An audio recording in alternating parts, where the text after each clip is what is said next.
Good morning, everybody. Did we all enjoy last night? Yes. Great, wasn't it? And thank you very much to the FIA for putting on this seminar, and it's great to see everybody here again. Okay. Now, I'm going to say it again, a bit like my question yesterday, something a little bit controversial. If you think training is expensive, try ignorance. A hush descends over the room. Hopefully this will work. So this phrase was coined by somebody in the early part of the 20th century. And he came up with this basically because at that time there was a lot of interest scientifically in how systems work. And one of the things that he identified very, very quickly was that in dynamic economies, as they were emerging at that point in time, that there was this view that training was perhaps an afterthought. I'm going to refer to one of the notes that was made on this pad. Training, or rather training, is not a priority. Well, I think yesterday, the plenary session that we had probably illustrated that actually we do need a bit of training. Now, in an ideal world, if it was expensive, or it is expensive, we would, of course, offer training completely and utterly free of charge for all of our citizens. But, of course, that's not the world we live in. So I'm again going to try and emphasize today why we all need, including myself, invest in our own professional development and, hopefully ensure that the networks that we're installing, testing, inspecting, etc., will hopefully be installed to a little bit of a better standard than perhaps that they're installed at this time. Here we go. He also went on to say that every enterprise is in itself a learning institution. That's effectively what we're doing here today. We're all learning from each other. You've all heard the phrase, every day is a school day. It's not just a throwaway line, it actually means something.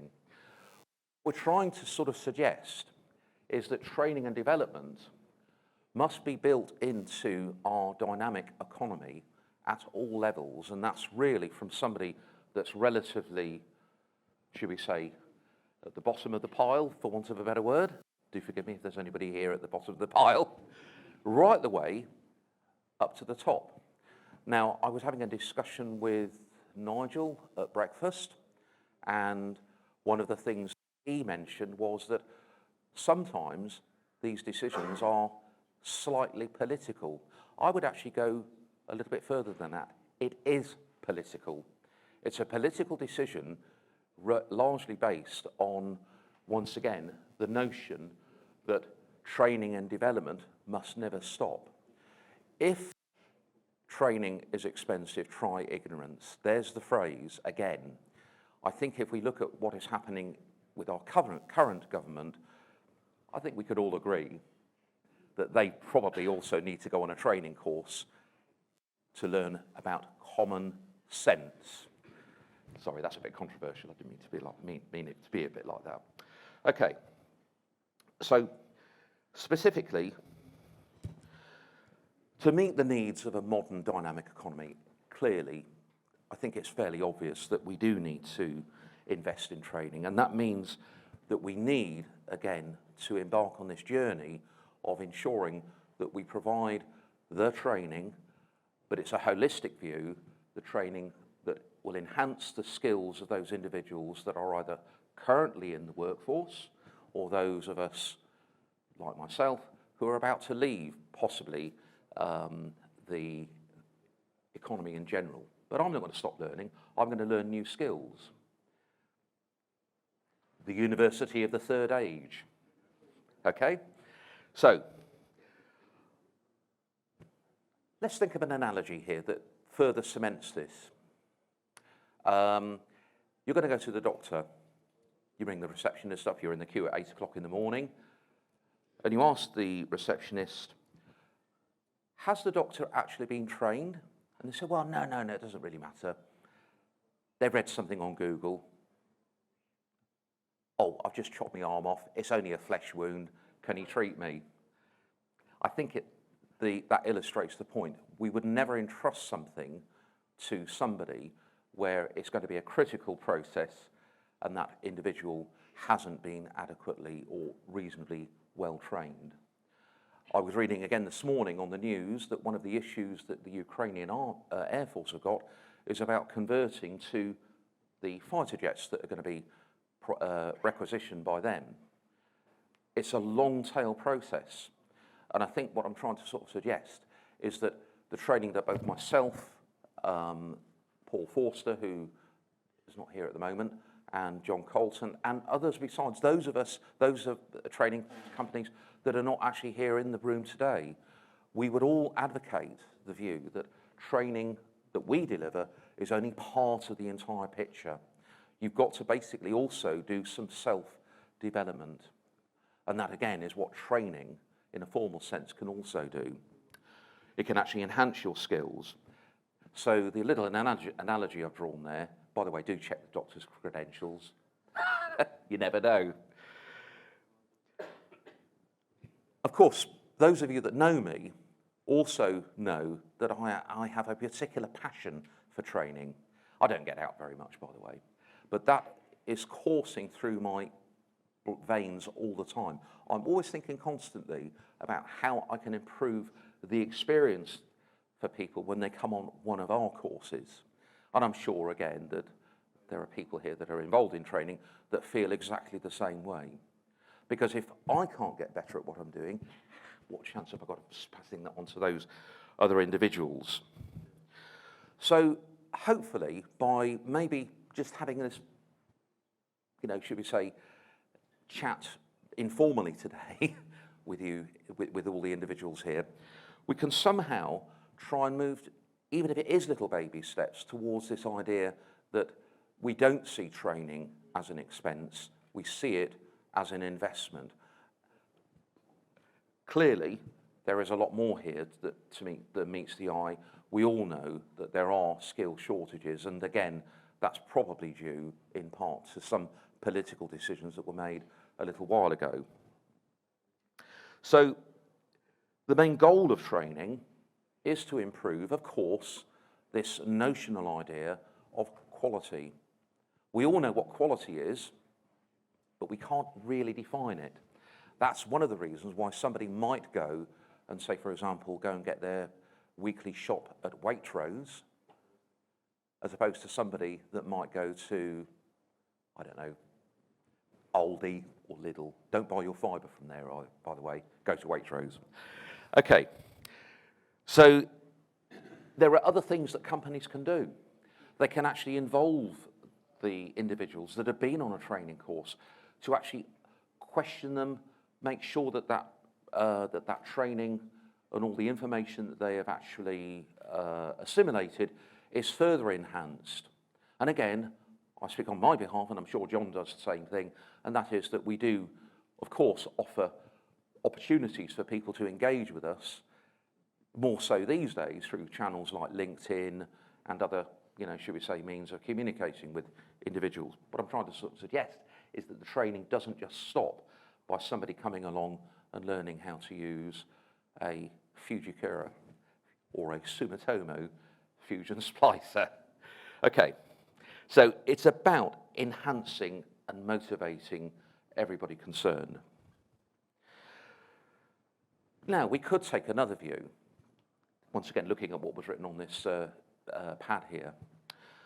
Let's take the opposite approach. We're not going to do any training. We're just doing it, a bit like I'm doing at the moment.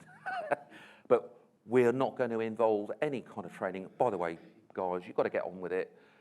The price is this, etc., etc. There is perhaps a number of consequences as a result of doing that, because ignorance in general, and it's a bit of a harsh word, isn't it, when you hear it said like that, but it can lead to poor performance. It can lead to catastrophic errors, some of which we heard yesterday from my learned colleague here, Medj. I'm sure we've all come across instances where essentially, because something wasn't actually done correctly, the network essentially didn't perform as well as it could do. And that ranges right the way through from simple things like cleaning the end faces of the connectors. There was a post on LinkedIn only last week where somebody actually stated, you don't clean connectors because it makes them worse. That was on LinkedIn. So we've got a long way to go if we've got comments like that being posted on a platform. So again, errors, potential mistakes.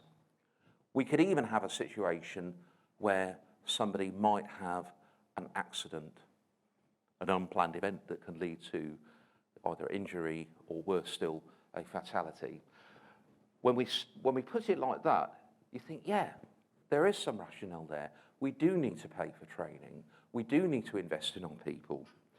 And again, one of the things that also affects the decision to engage in training is simply because the market itself, the products that we're installing, like those from Jonathan's company and others besides, they're constantly tweaking them. They're making them slightly different. So therefore, we do need to have a dynamic approach. So consider this. If we engage in this process, then to a large extent, the cost of that training largely will pay for itself. You know, simple little tips like having enough cable slack to allow for re-termination. I know it sounds blindingly obvious, but you've no idea how many people I come across, some of whom are allegedly well-versed in fibre or indeed in twisted pair, and they still don't leave enough cable. There's a phrase that I sometimes use in my courses, and that is, apart from training being expensive, try ignorance, is the most expensive cable in the world is the one that is too short. And again, it's little tips like that that we can empower people. We can make them think a little bit more about the job in hand. So all these negative consequences can impact not just on that individual or on that installation, but it can also reflect on the company's reputation. So there's reputational consequences. And one of the things that Medj mentioned, I don't know whether you did mention this, but one of the things that, I think you probably did actually, is this issue of retentions. Now, retention payments are well known of in the general construction industry. To a large extent, what's happened in the fibre optic cabling industry, and particularly with the gold rush towards PON, is that a lot of people have just been paid before they've even completed the work. Now that's beginning to change a little bit, and maybe that might change the perspective a little bit. Who knows? Otherwise, the work, the rebuild could be expensive, the reinstatement, etc., and negative consequences potentially in the long run. Now, I don't, again, like using this phrase. It is written down on my notes, so do forgive me if I say this. Let me be clear. You hear politicians saying that all the time, don't you? Training isn't really a luxury. It isn't a luxury.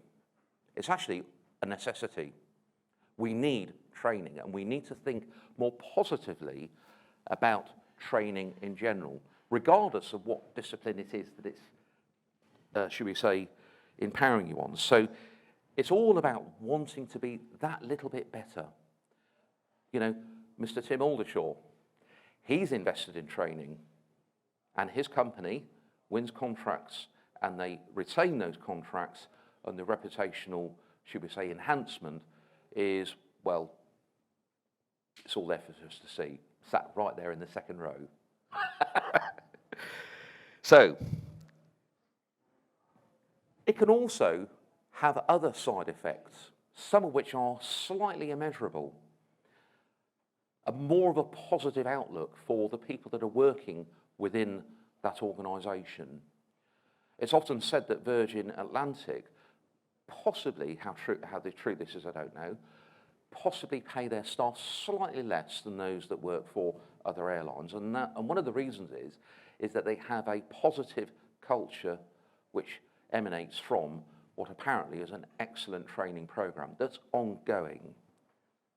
So if you take that as a sort of a, not necessarily a template, but it does mean that everybody feels valued, and that means that you can support them, they become better at what they do, and they have a hunger for information. They want more. So there is a, should we say, a rationale. If we try the other approach, though, that can be a liability. And again, it could lead to, once again, mistakes. It could even lead to missed opportunities and stagnation of that organisation. Now, the reason I'm mentioning this, by the way, is that I'm aware that most of us here are probably wedded to this idea. But what I'm hoping for is that this message goes a little bit further than this room, and it goes to some of the other people here that aren't, should we say, within the FIA and, you know, the wider world beyond, including our political lords and masters, hopefully. As an individual, your career would depend or should depend on training. It also can enhance your own individual reputation. It empowers you to be eager, to be enthusiastic. My thought on this is that learn something new every day. We did that last night, didn't we? That guy from the Royal Navy. There were so many things there that he talked about. I thought, oh, I didn't realise that. Learn something new every day. Even a little nugget of information goes a long way. So training is not expensive. And again, this is a little bit of hyperbole. It's priceless. You can't put a value on it at the time. If you think of it as being an invoice value, well, it's a one-way ticket to Palookaville. It's an investment, not a cost. And it helps you to develop new skills, improve your performance, and all the other things that I mentioned. Let's move on to the next one, actually. Now, I've got some examples here of where we've actually helped people. That's great. I've just come off my swipe up and it's got off. Okay. Talk amongst yourselves for a moment. By the way, I do a nice line in karaoke.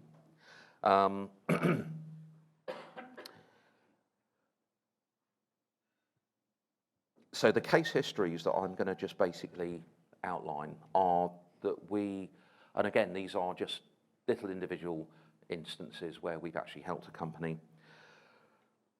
So there was an instance where we did some training, and halfway through, we were talking about the standards appropriated to category 6A cable laden in basket work, 50174 territory again. And it was quite clear that halfway through that little session, they hadn't done it properly. And one of them said, look, what do we do? And I said, well, you have to go back to the client and explain to them, et cetera, et cetera. Do you know what? He said, I'm never going to do that again.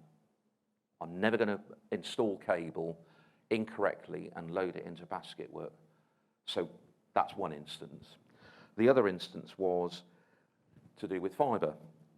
So there was a single mode link. It was only 4-core cable. Hardly any redundancy there, of course. But because of one particular fusion splice that hadn't really been installed correctly, in fact, I think the original installer didn't even bother splicing it, there was a massive loss. The bill for that company in the end to have that repaired was in excess of £8,000.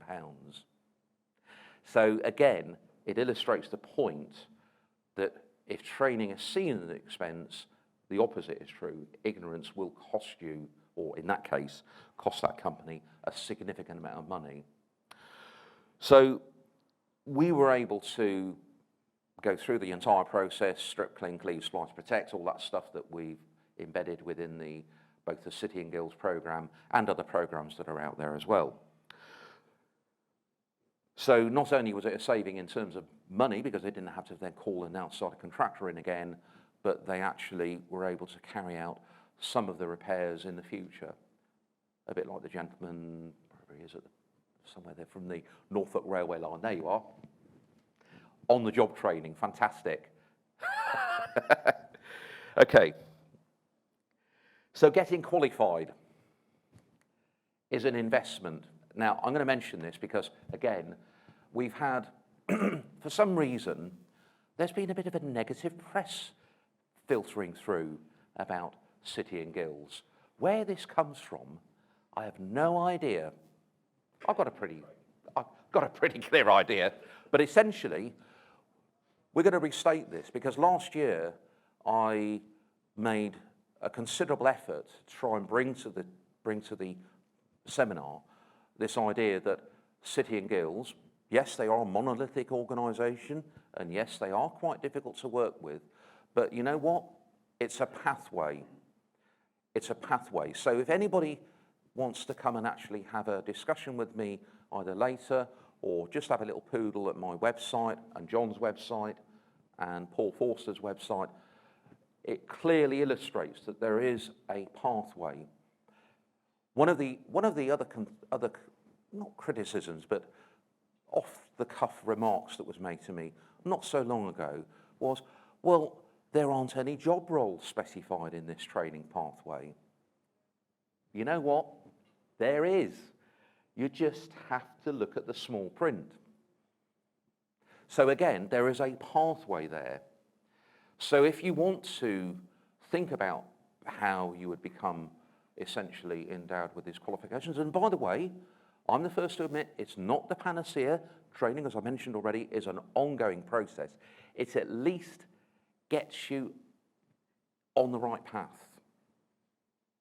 Now, these qualifications essentially are, I'm not saying subject to regular review, but if you go to a well-respected, I'm going to say FIA-approved training provider, you will find that they will put their heart, their passion into delivering this. Because they want those delegates, those individuals, those companies who have again invested in this, in training, to get the most out of it.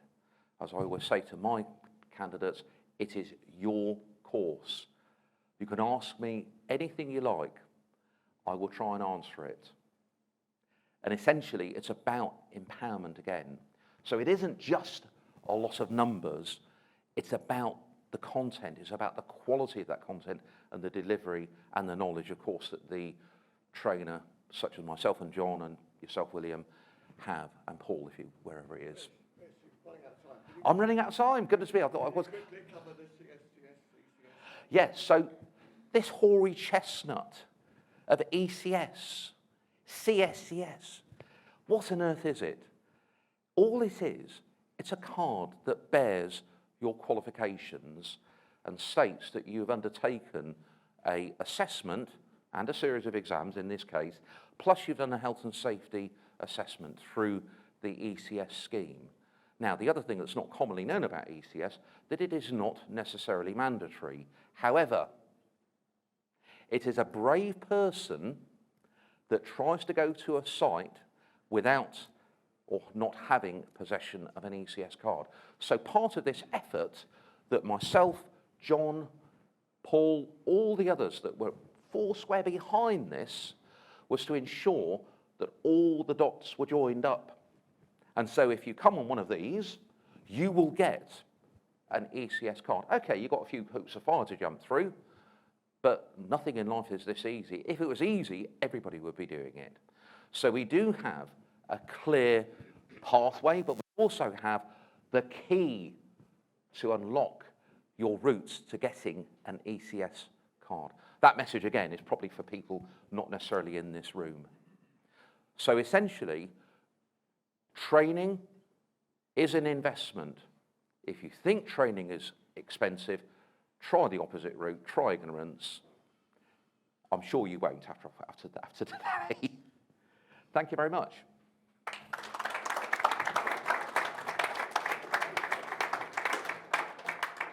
That went much worse than I thought it did. Yes.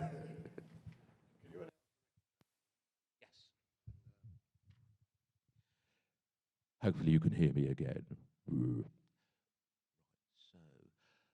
the next speaker is one Mr. Stephen Rackshaw from Fuji Cover. Give it up for Stephen.